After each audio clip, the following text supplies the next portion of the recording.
36종 말씀, 우리 다 함께 33절에서 41절까지 있는 말씀을 우리 천천히 합독하도록 하겠습니다.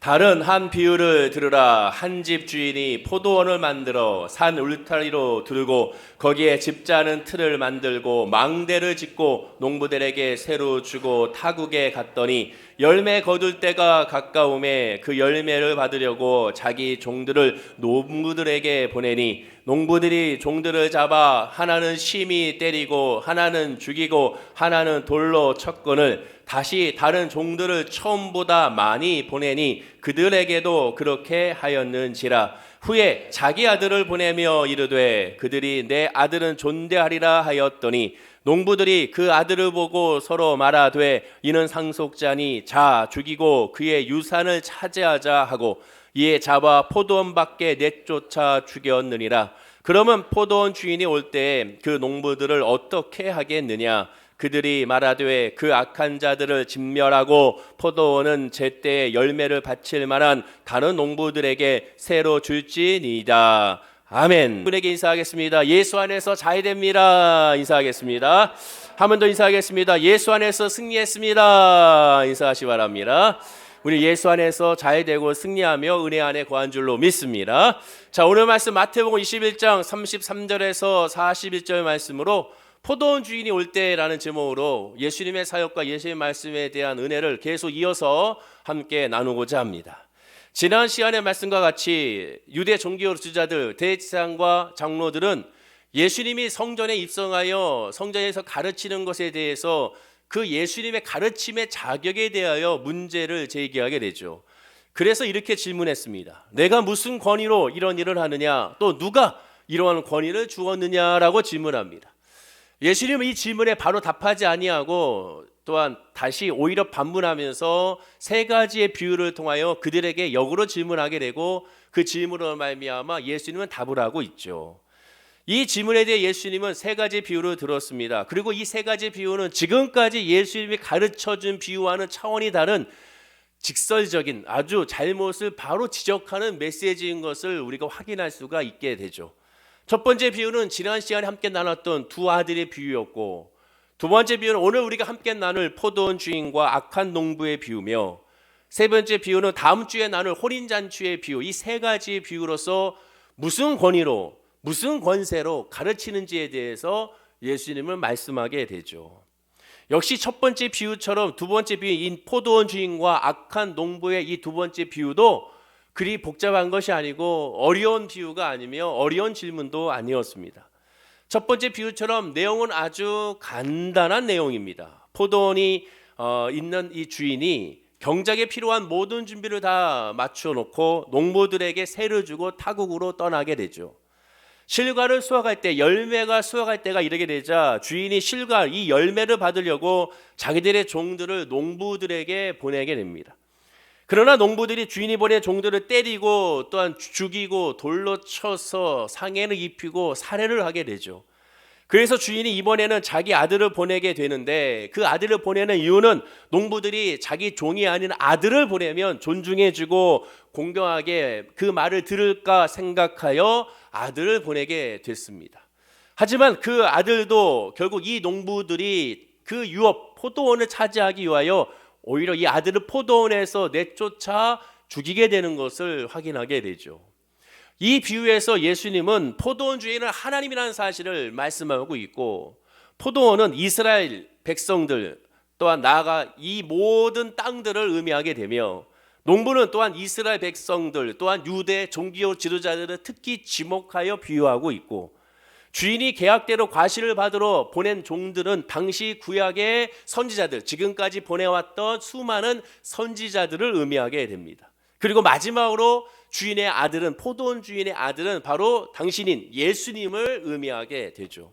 이 비유를 들으면서 이 유대 종교 지도자들은 이 비유가 무엇을 의미하는지를 바로바로 그들은 다 알고 있었습니다.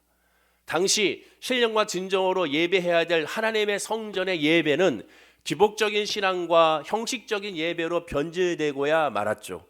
여호와 하나님께 예배하는 것이 아니라 여호와 하나님과 이방신을 함께 섬기는 예배, 혼합적인 예배 형태가 가미되면서 하나님을 예배하는데도 이방을 예배하는 이방신을 예배하는 음란의 예배가 구약의 제사법에 들어오게 됐습니다.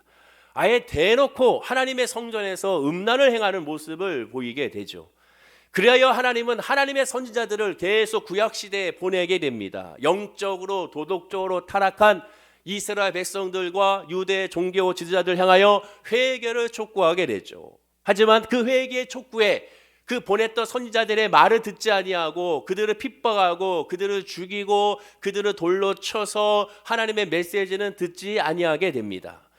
잠깐 들은 적도 있지만 금방 다시 예전의 모습으로 돌아가고 예전에 죄악된 모습으로 돌아갈 때도 오히려 더 악함으로 돌아가는 것이 바로 유대인들, 히브리 민족, 이스라엘 백성들의 모습이었고, 이 잘못을 지적하며 회개를 촉구해야 될 대지상과 유대 종교 지도자들은 오히려 한 걸음 더 앞에 나아가 이러한 죄악을 더 당당하게 저지르고 있는 것을 확인하게 됩니다. 바로 예수님이 태어났던, 예수님이 이 땅에 오신 이때에도 마찬가지였던 것이죠. 이에 예수님은, 아니 하나님은 포도원 주인 되신 바로 이 하나님은 바로 그 아들 예수님을 이 땅에 보내게 됩니다. 마태복음 21장 32절인데요. 우리 다 함께 읽어볼까요? 자, 시작. 요한이 의에 도로 너희에게 왔거늘 너희는 그를 믿지 아니하였으되 세리와 창녀는 믿었으며 너희는 이것을 보고도 끝내 뉘우쳐 믿지 아니하였도다. 결국 그들은 믿지 않았습니다. 하나님의 메시지를 여전히 지금 이 시대에도 믿지 않았던 것이죠. 예수님 당시에도 믿지 않았습니다. 첫 번째 비유였던 두 아들의 비유에서 유대인들은 이것을 보고도 믿지 않는다고 여전히 말씀하고 있고, 본문에 말씀하고 있는 이 두 번째 비유인 포도원 주인과 악한 농부들의 비유에서도 여전히 마찬가지였습니다. 오늘 본문의 비유의 마지막이 뭡니까? 본문 39절이죠. 이렇게 말합니다. 우리 다 함께 읽어보겠습니다. 이에 잡아 포도원 밖에 내쫓아 죽였느니라. 아들을 포도원 밖에 내쫓아 살해하고야 말았던 것이죠. 이는 예수님이 예루살렘 성 밖 골고다 언덕에서 바로 십자가로 죽임을 당할 것을 유대 종교 지도자들과 유대인들에 의하여 십자가로 말미암아 죽임을 당하는 것을 그대로 예언하고 있는 것이죠. 그리고 마지막 40절에 여기서 끝이 아니었습니다. 그러면 포도원 주인이 올 때라고 하면서 예수님이 이 비유에 대한 질문을 이 유대 종교 지도자들에게 하고 있는 것이죠. 주인이 올 때라는 것은 예수님의 재림을 의미하며 마지막 심판을 의미하게 됩니다. 그때 어떻게 하겠느냐라고 질문하게 되죠. 자, 그러자 이 질문에 대제사장과 장로들, 유대 종교 지도자들은 뭐라고 답을 했을까? 본문 41절에 이렇게 답을 하죠. 우리 다 함께 읽어보겠습니다. 시작. 그들이 말하되 그 악한 자들을 진멸하고 포도원은 제때 열매를 바칠 만한 다른 동부들에게 새로 줄지니이다. 정확하게 답을 합니다. 왜? 너무도 쉬운 비유요, 너무도 쉬운 질문이니까 당연한 답을 하게 되죠. 포도원 주인의 종들과 아들을 죽인 농부들은 결국 하나님부터 영원한 멸망을 당할 것이라는 사실을 그들도 알고 있습니다. 그래서 이렇게 답을 하게 되죠. 자, 그러면 여기서 중요한 건 이 농부들이, 이 악한 농부들이 심판을 받은 이유가 무엇인지를 정확하게 깨달아야 됩니다. 자칫 잘못하면 이 악한 농부들이 심판을 당하는 이유를 하나님의 입장이 아닌 우리의 입장에서 생각하여 해석하고 적용할 수가 있기 때문에 그렇습니다.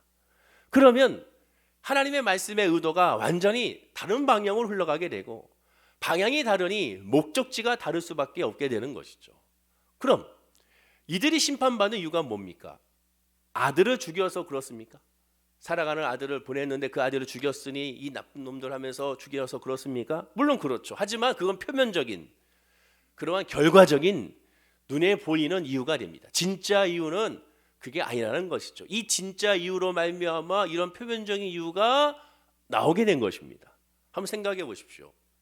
마지막 날 밤 예수님께서 십자가에 달리시기 바로 전날 밤, 빌라도의 법정에서 예수님을 십자가에 매달아 죽이라고 소리친 유대 대중 모두가 심판을 받았습니까? 그렇지 않았죠. 그들 다 예수를 죽여라, 예수를 죽여라, 예수를 죽여라, 예수를 죽여라 했으나 그 당시에 있는 모든 유대인들은 그렇게 부르짖던 사람들이 다 심판을 받지 않았습니다.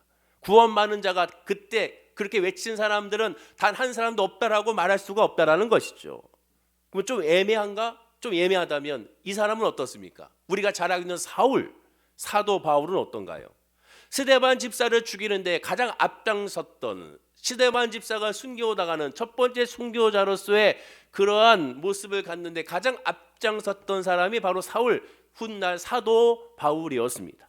스데반 집사만 죽인 것이 아니죠. 나아가 예수를 믿는 사람들을 유대 지역이 아닌 유대 바깥에 이방 지역에까지 가서 그곳에 가서 예수 믿는 사람들 잡아다가 죽이기 위하여 앞장섰던 사람이 바로 이 사도 바울이었던 사람이었습니다. 즉 사도 바울은 누굽니까? 살인자라는 거죠. 사람을 죽이는 사람이었고 그 사람도 예수를 믿는 사람을 죽이는 사람이 사도 바울이었습니다. 그러면 그 사도 바울이 구원을 못 받았습니까? 사람 죽인 사람은 구원을 못 받나요? 그런 것이 아니라는 거죠. 여기서 또 오해하면 안 됩니다. 야, 목사님이 살인죄가 구원 그거 아니래. 자칫 생각하면 안 되는 것이죠. 항상 앞뒤를 보고 문맥을 봐야 되는 것이죠. 하나님이 원하시는 것은 그 자체가 아니라는 거예요. 그 자체로 말하면 심판은 세상적인 심판입니다. 하나님의 심판은 그 자체가 아닙니다. 물론 그러한 죄에 대한 대가는 반드시 하나님이 요구하십니다. 그러나 주님께서 원하시는 멸망과 구원과의 관계는 그 자체가 아니라는 것이죠. 결국 살인자였던 사도 바울은 마침내 초대 기독교의 교리를 완성하고 전 세계의 복음과 성령의 역사를 전하는 통로의 역할을 감당한 것을 보게 되죠. 따지고 보면 성경에 나와 있는 위대한 사람들, 모세, 다윗뿐만 아니라 위대한 하나님의 사람들은 다 살인자였다는 것을 우리가 알게 됩니다. 살인 그 자체가 또한 심판의 그 결정적인 계기가 아니라는 거죠. 오늘 본문에 이 농부들이 그 주인의 아들을 죽인 그 자체로 말미암아 심판을 받았다는 것이 아닙니다. 도덕적인 것이 먼저가 아니라는 거예요. 무슨 뜻이겠습니까? 살인죄를 저질렀다고 모두가 심판을 받는 것은 아니라는 뜻입니다. 첫째 비유에 살펴본 것처럼 뭡니까? 마다들이 심판받은 게 뭐예요? 마다들이 하나님의 말씀을 순종하지 않았기 때문에 하나님의 나라에 들어가지 못한 것이 아니지 않습니까? 하나님 앞에 말씀 순종하지 못해서 당신이 심판입니다. 그게 정답인가요? 아닙니다. 당신은 하나님의 말씀 뜻대로 행하지 않았으니 심판받지 못합니다. 그것이 먼저입니까? 아니라는 거죠. 저와 여러분 모두가 다 연약합니다. 육신의 사람에게 욕심과 있고 정욕이 있게 하나님의 말씀의 뜻을 쫓기보다 하나님의 말씀과 반대로 행하기를 원하는 사람이 바로 저와 여러분입니다. 모두가 다 그렇습니다. 예배를 즐겨하기보다 하나님의 말씀을 즐겨하기보다 세상의 이야기와 세상의 드라마와 세상의 즐거움을 추구하는 것이 저와 여러분입니다. 저도 마찬가지입니다. 목사라고 해가지고 하나님의 말씀이 늘 새롭고 늘 은혜되고 늘 기쁘고 늘 감사한가요? 예배가 늘 기쁘고 늘 즐겁고 늘 신나고 늘 행복합니까? 안 그래요. 인간이기 때문에 때로는 오늘 새벽에는 좀 자고 싶다. 오늘 예배 오늘 한 번만 드렸으면 좋겠다. 왜? 인간이기 때문에 그렇습니다. 인간이기 때문에 그런 마음이 들 수밖에 없는 거예요. 만약에 나는 무조건 예배가 좋아요. 나는 하루하루 예배가 좋고 하루하루 기도하는 게 너무 좋습니다. 그러면 좀 이상한 거죠. 정말 성령에 충만하면 그럴 수가 있습니다. 하지만 매 분초마다 늘 성령 충만해가지고 살 수 있을까? 여기서 말하는 성령 충만, 그 성령 충만이 늘 표면적으로 이게 드러나면 살 수 있을까? 오히려 그러면 더 이상한 거죠. 왜? 성령의 열매에는 뭐가 있다고 그랬어요? 마지막에 절제라는 게 마지막 열매이기 때문에 그래요. 우리는 깨달아야 됩니다. 우리 연약해요. 저와 여러분들 다 부족합니다. 다 하나님의 뜻대로 행할 수 없고 여전히 세상에 욕심이 있고 세상적인 것이 좋아요. 이렇게 좋은 푸르른 이 날씨에 이 시간에 예배 드리는 것보다 세상에 나가가지고 하나님 오늘은 제가 이 2부 예배를 우리 성도님들과 함께 자연 계시를 받기 원합니다. 자, 오늘은 우리 북서울소에 가서 예배 드립시다. 그렇게 하고 싶은 게 바로 인간의 모습인 거예요. 그게 더 즐거워하고 그게 더 신나고 때로는 그것을 좋게 여기고 그것을 포장하는 것이 바로 인간의 모습입니다. 그 연약함은 다 알아요. 하나님의 뜻을 쫓지 못하고 하나님의 말씀 집중하여 살지 못한다는 것이 그것이 그 자체가 잘못된 것이 아닙니다. 그것 자체를 인정해야 되는 거예요. 그러면 무엇이 잘못입니까? 마다들이 지난주에 무엇이 잘못이었어요? 그것을 내가 행하지 못하고 하나님의 말씀에 순종하지 못하고 아버지의 말씀에 순종하지 못한다는 사실을 인정하고 뉘우치느냐 뉘우치지 않느냐, 회개하느냐 회개하지 않느냐, 이 차이인 것입니다. 분명히 나중에라도 뉘우치고 하나님 아버지의 말씀을 듣고 바로 이 포도원에 갔으면 아무 문제가 없었던 것이죠.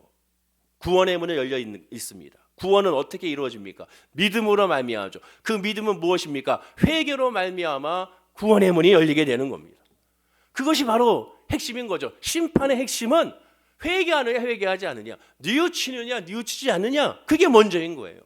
아버지 하나님 앞에 엎드려서 내가 죄의 이름을 깨달아 주의 은혜가 아니면 주의 십자가가 아니면 주의 사랑이 아니면 나는 구원받을 수 없음을 얼마나 그것을 철저하게 깨닫느냐 깨닫지 않느냐, 그 차이인 것이죠. 마찬가지로 오늘 두 번째 비유에서도 예수님을, 즉 이 아들을 살인한 것은 구세주 하나님으로 인정하지 않았기 때문에 그런 겁니다. 그리고 그렇게 애써도 회개하고 뉘우치고 엎드리고 그것을 구하면 하나님은 용서해 주시고 은혜를 베푸신다고 말씀하게 되는 거죠.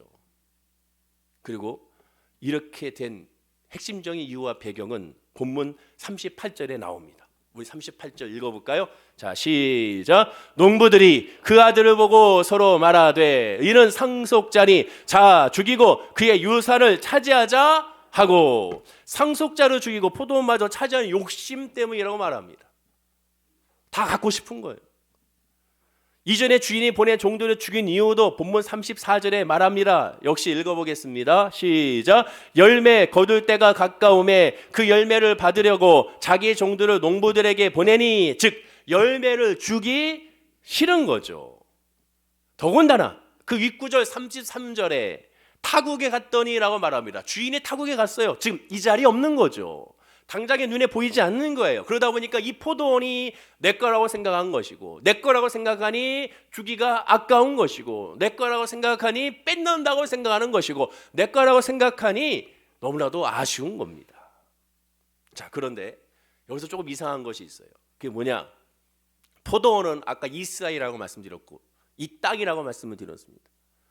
유대인이라면, 아니 이 유대 종교 지도자들이라면, 즉 이 비유는 유대 종교 지도자들에게 예수님 직접적인 질문과 함께 하시는 비유의 말씀이니까 유대 종교 지도자들, 대제사장, 오늘날의 또한 이 교단장 같은 목사님이나 수많은 주의 종 목사님들과 전도사님과 같은 그러한 목사님들과 또한 율법사들, 모든 직분자들, 이러한 믿음의 유대 종교 지도자들이라면 인간 세상을 통치하는 주인이 하나님이라는 사실을 모르지 않습니다.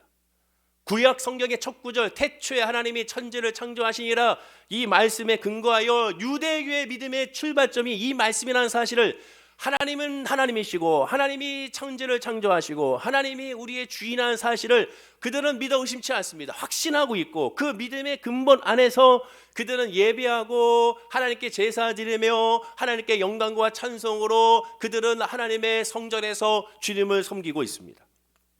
유대 종교 지도자들은 하나님 대신하여 이 땅을 차지할 욕심을 꿈도 꾸지 않게 되는 것이죠. 하나님 것이라는 걸 알기 때문에.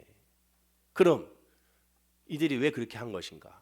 자, 본문과 연결해서 봐야죠. 앞에 무슨 일이 있었습니까? 예수님이 예루살렘 성에 낙이 타고 입성하신 후에 제일 먼저 간 곳이 성전이고, 그 성전에서 무슨 일이 있었습니까? 성전 정화 사건이 있었죠. 그때 예수님이 제사장들과 장사꾼들과 결탁하여 재물을 밝힌 탐욕에 죄만 야단친 것이 아니었습니다. 단순한 너희들 돈으로 말미암아 너희들이 사리사욕을 챙겼지, 그것에 대해서 강조한 것이 아니었죠.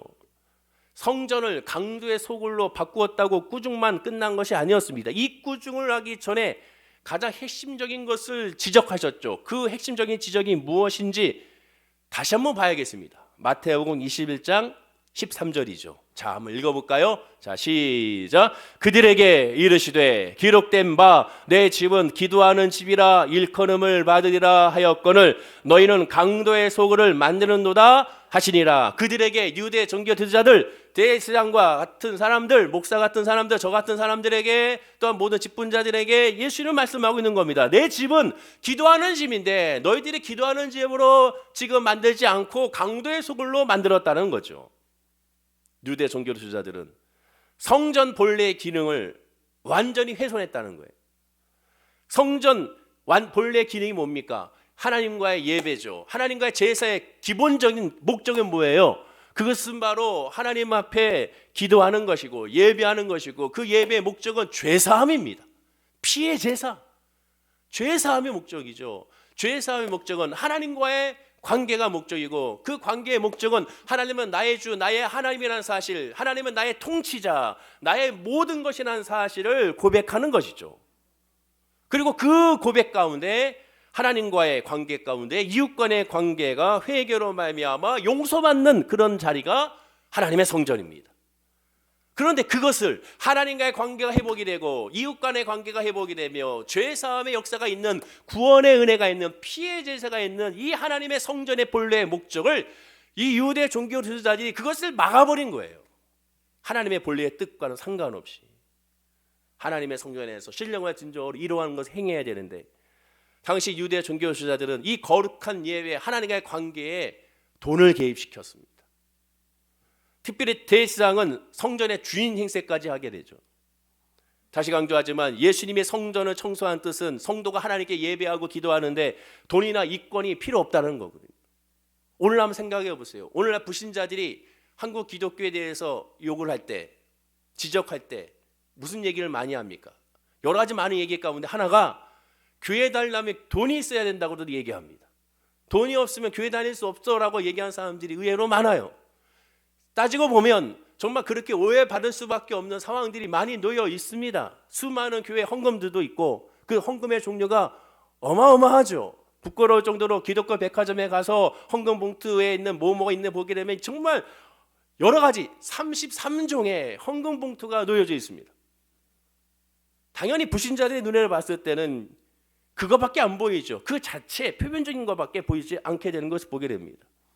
당시나 지금이나 마치 돈이 없으면 아무것도 하지 못하는 모습으로 비춰질 수밖에 없죠. 특별히 그때는 하나님을 예배하고 하나님께 기도하며 하나님께 회개하는데 제사를 지내야 되고 피의 제사를 지내야 되고 재물이 필요한데 그 재물을 이 유대 종교 지도자들이 돈에 있는 자들에게만 그것을 허락하고, 또한 그것도 많이 착복함으로 말미암아 피로 이사오로 갖다 바치기로 말미암아 문제를 삼았던 것을 보게 됩니다. 누구나 언제든 무슨 일이든 하나님께 기도할 수 있는 곳이 성전이 되어야 되는 것이죠. 이사야 선지자는 조건 없는 하나님의 무한한 사랑을 이렇게 이미 말씀했습니다. 이사야 55장 1절입니다. 우리 다 함께 읽어볼까요? 자, 시작. 오라 너희 모든 목마른 자들아 물러나오라. 돈 없는 자도 오라. 너희는 와서 사 먹되 돈 없이 값 없이 와서 포도주와 젖을 사라. 교회 문은 열려 있어야 되는 겁니다. 돈 때문에가 아니에요. 헌금을 드리는 거, 뭔가 한다는 거, 헌신한다는 거는 또 강조하지만 은혜가 먼저인 것입니다. 은혜 안에서 그것이 이루어져야 되는 것이죠. 물론 이렇게 얘기할 수 있어요. 심고 거두는 법칙, 먼저 심어야 됩니다. 그러면 거두게 됩니다. 먼저 드리면 하나님이 채워줍니다. 진리란 뭐라고 그랬습니까? 100% 그렇게 돼야 진리라고 그랬죠. 그러면 그 말씀도 지금 또 그 말씀을 다시 돌아가서 그 말씀의 문맥을 통한 주님의 말씀의 의도를 다시 파악할 시간은 없지만 핵심만 말씀드리면 심고 거두는 법칙의 앞에 뭐가 있습니까? 가로 열고 하나님의 말씀이 임한 후 가로 닫고 심고 거두는 법칙이에요. 하나님의 영이 임하고 하나님의 말씀으로 말하면 주님께서 심으라고, 주님께서 뿌리라고 한 다음에 그 말씀을 받은 상태에서 심어야지.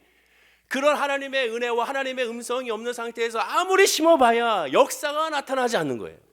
근데 우리가 착각하는 건 뭡니까? 주의 음성을 듣지 않고 무조건 심으면 거론하는 그런 법칙 아닌 법칙을, 하나님의 복음을 왜곡시키는 그런 메시지가 너무 많다는 것이죠.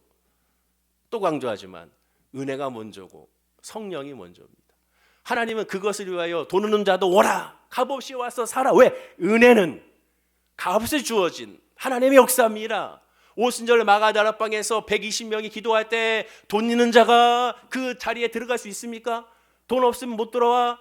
또한 너 지위가 없으면 못 들어와. 자격이 없으면 못 들어와. 또 여러 가지 많은 환경으로 말미암아 검토해가지고 넌 들어올 수 있어. 그렇게 했습니까? 아니에요. 성령을 사모하고 주의 은혜를 사모하는 자들은 모두가 다 부르짖고 간구할 수 있는 것이 오순절 마가다락방의 역사였습니다.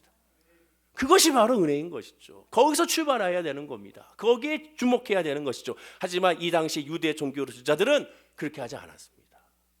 이사야 56장 7절에도 이렇게 말하죠. 우리 다 함께 한번 읽어볼까요? 자, 시작. 내가 곧 그들을 나의 성산으로 인도하여 기도하는 내 집에서 그들을 기쁘게 할 것이며 그들의 번제와 희생을 나의 제단에서 기꺼이 받게 되리니 이는 내 집은 만민이 기도하는 집이라 일컬음이 될 것임이라 라고 이사야 선지자는 예언했습니다. 내 집은 만민이 기도하는 집이다.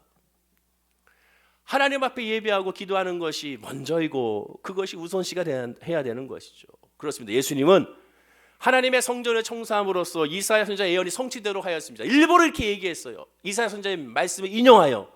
왜? 지금 듣고 있는 사람들은 성경을 잘하는, 누구보다도 성경을 잘 연구하고 성경을 암송하고 묵상하며 성경을 가르치고 성경의 최고의 권위자라고 할 수 있는 사람들 앞에서 말씀했기에 일부러라도 이사야 선지자의 말씀을 인용해서 이렇게 전했다면 그들은 그 메시지의 의미를 받아들여서 깨달아야 되고 깨달았으면 회개해야 되고 회개했으면 주님의 뜻에 부합했어야 했습니다.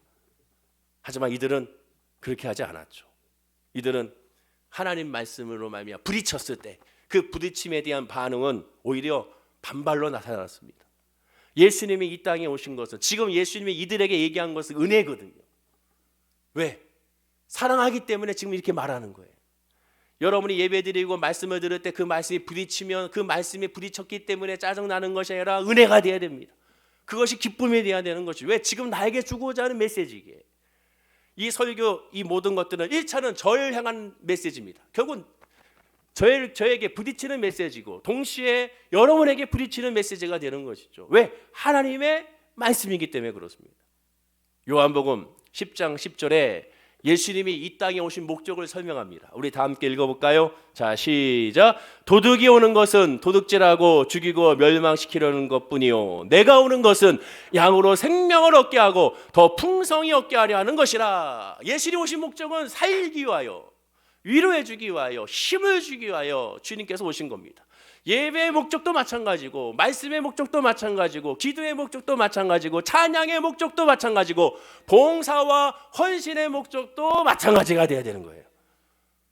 그리고 그 메시지에 이들이 지금 이렇게 부딪히면 그것이 은혜인 줄을 알아야 됩니다. 흥미로운 것은 첫 번째 비유에서 그들은 알았어요. 예수님이 말씀하는 의도를 모르는 것이 아닙니다. 워낙 똑똑하게 알았습니다. 무슨 말씀인지를 모르는 것이 아니에요. 순종하지 않는 아들이 자기라는 사실을 그들이 알았어요. 그리고 그들도 입술로 시인했어요. 본문 41절과 본문 45절 연결해서 보십시오. 41절에 그들이 말하되 그 악한 자들을 진멸하고 포도원은 제때 열매를 바칠 만한 다른 농부들에게 새로 줄지니이다 라고 말을 하면서 뭐라고 얘기합니까? 본문 45절에 보십시오. 45절 읽어볼까요? 자, 시작. 대제사장들과 바리새인들이 예수의 비유를 듣고 자기들을 가리켜 말씀하신 줄 알고 정확히 알았어요. 아, 나에게 하는 말씀이야. 이건 내 말씀이야. 모르는 것이 아니에요. 알았어요. 근데 슬픈 건 알았으면 회개해야 되고 알았으면 그 주여 어떻게 해야 되겠습니까? 하나님 내가 그럼 어떻게 할까요? 여전히 나 욕심이 있고 여전히 그 돈이 좋아요. 그때 오는 돈이 좋고 그 지위가 좋고 그 명예가 좋고 그 위치가 좋고 그 환경이 너무 좋습니다. 하나님 어떻게 해야 될까요? 주님 어떻게 할까요? 라고 솔직하게 고백하면 됩니다. 이거 포기하기가 너무 어려워요. 그렇게 고백하면 돼요. 그러면 주님께서 말씀하실 것이고 주님께서 도와주실 것이고 주님께서 역사해 주실 것입니다. 문제는 하나님 앞에 솔직하지 않기 때문에 문제인 것이죠. 예수님은 심오하고 어려운 신학적인 이론을 질문한 것이 아닙니다. 복잡한 천국의 진리를 말하는 것도 아니에요. 누구나 쉽게 대답할 수 있는 질문을 했습니다. 그리고 더 큰 문제는 그 질문에 대해서 이들이 알고 있으면서도 그것을 반응하는 것이 반발이었다는 거예요. 어떻게 했는가? 자, 45절과 46절에 이어서 한번 읽어보겠습니다. 다 함께 화면과 함께 시작. 대제사장들과 바리새인들이 예수의 비유를 듣고 자기들을 가리켜 말씀하신 줄 알고 잡고자 하나 무리를 무서워하니 이는 그들이 예수를 선지자로 알미었더라. 또다시 회개하지 않습니다. 알면서도 불구하고 예수를 잡으려고 해요. 예수 앞에 엎드릴 생각을 해야 되는데 그렇지 않고 예수를 잡아서 죽일 생각만 여전히 하고 있는 겁니다. 오히려 자기들의 잘못을 알기에 더 죽이려고 했던 것이죠. 지금껏 구약시대 선지자들을 보냈을 때 그들의 메시지에 대한 당시 유대 종교 지도자들의 반응을 이들이 그대로 따르고 있는 것을 보게 됩니다. 본문의 비유에서도 마찬가지죠. 이 악한 농부들이 주인과의 계약을 모를 리가 없고 잊을 리가 없습니다. 알고 있기 때문에 보내기 싫은 거고, 알고 있기 때문에 아들을 죽인 거죠. 본문의 대제사장과 장로들도 예수님의 비유의 의미를 금방 알아채고 정답을 맞췄습니다. 그런데도 인간 사회의 최고의 지성인, 최고의 종교인, 최고의 영적 지도자를 할 수 있는 이들이 바로 오히려 예수를 죽이려고만 신경 쓰고 있는 것이죠. 왜 그럴까? 하나님이 보이지 않기 때문에 그렇습니다. 성경의 말씀처럼 타국에 멀리 갔잖아요. 하나님이 보이지 않으니 당장의 심판이 없다고 생각하는 거고, 당장에 그 모든 걸 숨길 수 있다고 생각하는 거예요. 당장의 눈앞에 이익과 쾌락에 눈이 어두워져 상식적인 판단을 하지 못하고 있는 겁니다. 한번 생각해 보십시오. 하나님이 정말로 존재하지 않는다면 인간이 이 땅을 살아가는 가장 현명한 길은 무엇입니까? 즉 심판도 없고 구원도 없고 지옥도 없고 천국도 없고 사후세계 아무것도 없고 힌두교나 불교에서 말하는 것 같은 그런 모습이 있다면, 그러면 이 땅에 살면서 가장 현명한 길은 무엇일까요? 감옥에 가지 않을 만큼, 법에 접촉이 되지 않을 만큼, 남에게 혹 들키지 않을 만큼만 적당하게 수단과 방법을 총동원하여 잘 먹고 잘 사는 것이 현명한 지혜의 사람이라고 할 것입니다. 자기 소견에 오르는 대로 신나게 즐기며 행하면 되는 것이죠. 법도 살짝 피해가는 편법적인 사용을 사용하는 것이죠. 자녀의 학교 입학이나 자녀의 또한 취업이나 진학의 길을 갈 때도 세상과 같은 방법으로 편법을 사용하면 된다고 생각하는 것이죠. 그러면 더 지혜로운 것이죠. 완전히 법을 어긴 건 아니니까, 법 사이를 피해가기 때문에. 또한 요즘 같은 모 대기업에서는 자기가 이 대기업에 다니고 있으니 자기 자식들도 마치 음서제도처럼 이 그 대기업에 입사시켜달라고 얘기하고 있는 그런 말도 안 되는 모습도 어찌 보면 하나님 앞에 아무것도 없다면, 구원과는 아무 상관이 없다면 그렇게 살아가는 것이 가장 현명하고 지혜로운 길이라고 할 것입니다. 하지만 우리는 잘 알죠. 불신자들에게 이러한 편법, 자녀들의 진학과 취업에 대한 편법, 또한 부동산과 장막과 직장과 사업에 대한 편법, 또한 이 모든 것들을 이야기할 때 그것에 대해서 사람들의 반응은, 믿음이 없는 사람들도 그렇게 하면 안 된다고 말하죠. 본인들은 그렇게 살아가는 것에 대해서 전혀 거리끼지 않으면서도 결국 그렇게 살면 안 된다고도 한결같이 한 목소리로 말합니다. 왜 그렇습니까? 오늘 본문의 대제사장과 장로들과 같이 알면서도 깨닫지 못하는 것이 바로 인간이고, 그것이 바로 인간의 속성이기 때문에 그렇습니다. 불신자들이 인간답게 사는 길이 논리적으로 합당한 그 정답에 따로 있다고 인정하는 것은 결국 세상의 주권자가 또 따로 있다는 사실을 간접적으로 스스로가 증명하는 꼴이 되는 것이죠. 이 세상 포도원 주인을 다스리는 것은 결국 따로 있다는 사실을 무의식적으로 인정하는 겁니다. 그렇게 살면 안 되지라고 말하는 그 자체가 바로 그런 것이죠. 오늘 본문의 포도원과 악한 농부의 비유의 궁극적인 의미는 다른 것이 아닙니다. 사는 죄를 짓지 말라는 것이 아니에요. 욕심을 내려놓는 것이 아닙니다. 도덕적인 메시지가 아니에요. 그것이 먼저가 아닙니다. 하나님께 그렇다고 진정적으로 순종하라, 그것도 먼저가 아닙니다. 진짜는 뭡니까? 하나님은 안 보이는 것이 아니라 늘 함께 하신다는 사실을 깨달으라는 거죠. 고람데오의 신앙이라고 하죠. 하나님 면전 앞에서의 신앙. 요셉이 그런 모습을 보였지 않습니까? 요셉이 보디발 아내가 유혹에 그것에 대해서 나는 하나님 앞에 어찌 범죄하리오라고 했습니다. 죄 있는 자리에, 도덕의 죄 앞에서도 하나님 앞에 범죄로 인정했어요. 즉 하나님이 늘 지키고 하나님이 보신다는 사실을 믿어 의심치 않았죠. 포도원 주인은 멀리 타고 있는 것이 아니라 지금 여기 계신다는 사실. 믿음의 사람들은 하나님이 늘 우리 함께 하신다는 사실을 믿어 의심치 않는 것입니다. 하나님이 아시고 하나님이 들으시고 하나님이 행하시는 것에 우리가 반응해야 한다는 것이죠. 하나님이 아담과 하와에게 동산나무의 모든 실과는 다 먹어도 되지만 선악과만은 먹지 말라고 했습니다. 단순한 장난이 아니죠. 그 목적은 하나입니다. 주인이 누군지를 알라는 거죠. 하나님이 누군지를 알라는 거죠. 네 게 아니야. 하나님 거야. 하나님의 통치자야. 네가 통치하는 것이 아니야. 너는 청지기에 불과해. 모든 건 하나님의 것이야. 너는 피조물이야. 하나님만이 하나님이야. 그러니 늘 하나님 중심으로 생각하고 하나님 중심으로 살아가며 하나님 중심으로 나아가라고 말씀하는 것이 바로 선악과입니다. 그렇게 하나님 중심으로 나아갈 때가 진정한 인간에게는 자유와 위로와 평강이라는 것이죠. 하나님은 살아계시고 성도가 언제나 어디서 무슨 일을 행하는지 항상 늘 함께 하십니다. 그동안 그것을 진리를 믿는 것이 바로 믿음인 것이죠. 그 믿음 안에 있으면 늘 주님의 뜻을 묻습니다. 물론 실망도 하고 물론 욕심으로 말미암아 잘못된 선택도 하고 잘못된 길을 가고 여전히 미움 다툼 시기 질투가 끊임없지만 그러나 하나님의 면전 앞에서의 이 고난도의 신앙에 있는 사람은 나의 이 포도원에 내 인생의 포도원에 내 가정의 포도원에 내 삶의 포도원에 우리 교회 포도원에 하나님이 늘 계신다는 사실을 깨닫게 되면 그때마다 하나님께 엎드리게 되고 그 은혜를 구하게 되는 거예요. 더 놀라운 말씀은 본문 39절에 있습니다. 하나님의 마음이 어떠한지 예수님의 마음이 어떠한지를 이 한 구절에 우리가 확인할 수가 있죠. 우리 다 함께 한번 읽어볼까요? 자, 시작. 이에 잡아 포도원 밖에 내쫓아 죽였느니라. 놀랍게도 예수님은 농부들이 이 악한 농부들이 포도원 주인의 아들을 죽였다고 과거로 말하고 있습니다. 헬라 원어로 보면 이미 과거에 일어난 일이라고 얘기하고 있습니다. 비록 비유긴 하지만 여기에 숨겨진 하나님의 은혜가 있어요. 예수님은 십자가의 죽음을 예언하고 있는데 놀랍게도 그 예언이 이루어졌다고 말합니다. 너희들이 나를 죽일 거야 라고 예언한 것이 아니에요. 이미 너희들 나를 죽였어 라고 말합니다. 예수님이 죽을 것을 기정사실로서 이미 선포하고 있어요. 그러면 그게 무슨 뜻이겠습니까? 이 비유를 듣고 당장 회개하지 않아도 너희들이 나를 십자가로 죽이게 될 것이고 십자가 죽으려 내가 너희들에게 말한 대로 이 성전을 헐라 내가 3일 만에 내가 다시 이 성전을 짓겠다고 한 그 메시지를 다시 기억하여 나의 죽음과 나의 부활을 통하여 다시 한번 회개하고 뉘우치고 돌아오라는 예수님의 마지막의 메시지의 은혜라고 할 수가 있게 되는 것이죠. 지금 예수님은 지적하고 있고 정죄하고 있는 것 같고 혼내고 있는 것 같고 야단치는 것 같지만 사실상 안타까움의 호소입니다. 돌아오라는 거죠. 회개하라는 것이죠.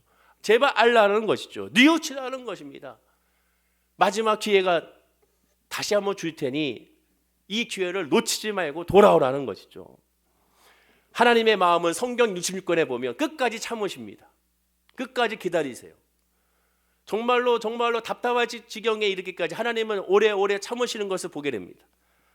희한하게도 나쁜 사람일수록 또 하나님 오래 참으시는 것 같아요. 아하와에게 그 악한 아하와에게 하나님은 계속 5번 이상의 기회를 주시고 가룟 유다에게 회개를 촉구할 수 있는 4번 이상의 기회를 주시는 것을 보게 됩니다. 계속 기회를 주세요. 그 악한 애굽의 바로에게는 무려 10번의 기회를 주시는 것을 보게 되죠. 그래서 10가지의 재앙이 아니라 10가지의 은혜라고 할 수가 있고 10가지의 회개할 수 있는 기회라고 할 수가 있고 또 한 번에 마지막 자기의 애굽의 군사들이 다 수장당했을 때 11번째 기회를 애굽 바로에게 주시면서 하나님 앞에 오라고 합니다. 하지만 여전히 그는 그 기회를 날려버린 것을 보게 되죠.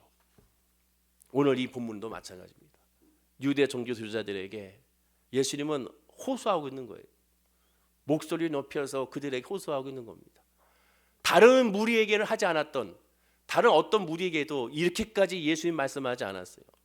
지금 이 순간에 이 유대 종교 지도자들에게 그 하나의 질문에 무려 3가지의 비유로 설명하시면서 그들에게 회개를 촉구하고 있는 것을 보게 됩니다.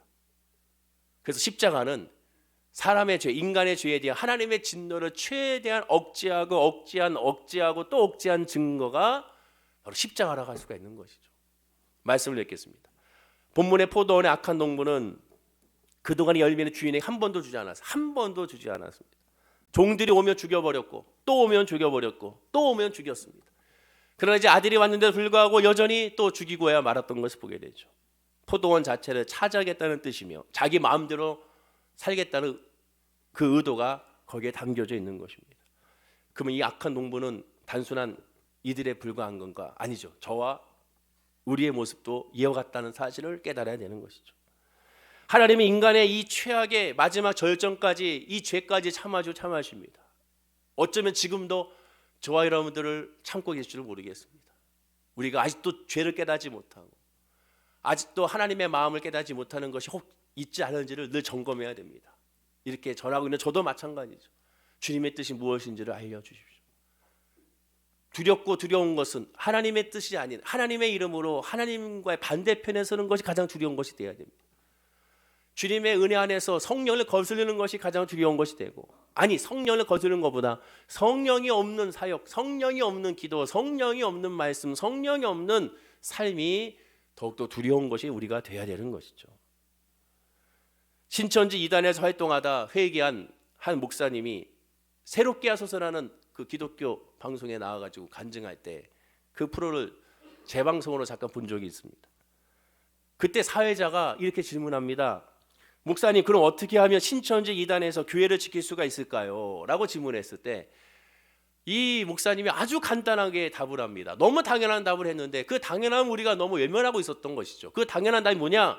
신천지를 막으려고 하지 말고 대신에 성경을 올바로 가르쳐서 예수님을 제대로 알려줘야 됩니다. 그래서 주님 뜻대로 살게 해야 되는 것이, 즉 복음으로 온전하게 알려주는 것이 가장 중요하고, 그렇게 됐을 때 신천지가 아니라 어떤 이단도 절대로 침범하지 못합니다라고 얘기했습니다. 당연한 답이죠. 복음이 먼저고 예수의 믿음이 먼저고 구원의 확신이 먼저고, 그것이 됐을 때 나머지 모든 것들이 우리 승리할 수가 있게 되는 겁니다. 그렇습니다. 오늘 본문의 비유는 이 시대에 하나님이 또 예수님이 성령님이 자꾸 줄어들고 있는 이때, 사람만 더 드러나고 종교성만 더 늘어나고 있는 오늘날의 이때에 바로 교회와 주의 종과 성도들에게 주는 메시지라고 할 수가 있게 됩니다. 가장 기본으로 돌아가야 됩니다. 가장 기본. 그 기본은 바로 예수로 돌아가고 주님의 뜻으로 돌아가고 하나님의 마음으로 돌아가고 성령의 충만함으로 돌아가고, 그것이 돌아갔을 때 나머지 모든 것들이 되어지게 되는 역사가 우리에게 임하게 될 줄로 믿습니다. 오늘 이 시간 한번 점검해 보십시오. 저와 여러분의 포도원에 하나님이 이미 계십니다. 그렇기 때문에 주님께 바라보고 맡기는 우리의 신앙이 되어야 될 줄로 믿습니다. 물론 잘 안 되고 답답하고 꼬이고 정말 안 풀리고, 된 것 같으면 또 안 되고 풀린 것 같으면 또 이상하게 또 묶여 있고 하는 것을 우리가 발견하게 됩니다. 그런데 그 순간순간을 보면 짜증나는데, 또 강조하지만 다시 뒤돌아서 멀리 보게 되면 결국 은혜였고 응답이었고 회복이었고 하나님에 대한 간증이었고, 그 문제와 아픔과 상처를 도움닫기 삼아 더 놀라운 하나님의 역사를 발견할 수가 있었던 것이죠. 지금도 마찬가지입니다. 우리의 주인은 하나님이기에, 내 인생의 주인은 하나님이고 여러분의 인생과 여러분의 가정과 우리 교회와 이 나라 민족의 주인은 하나님이기에 결코 망하지 않습니다.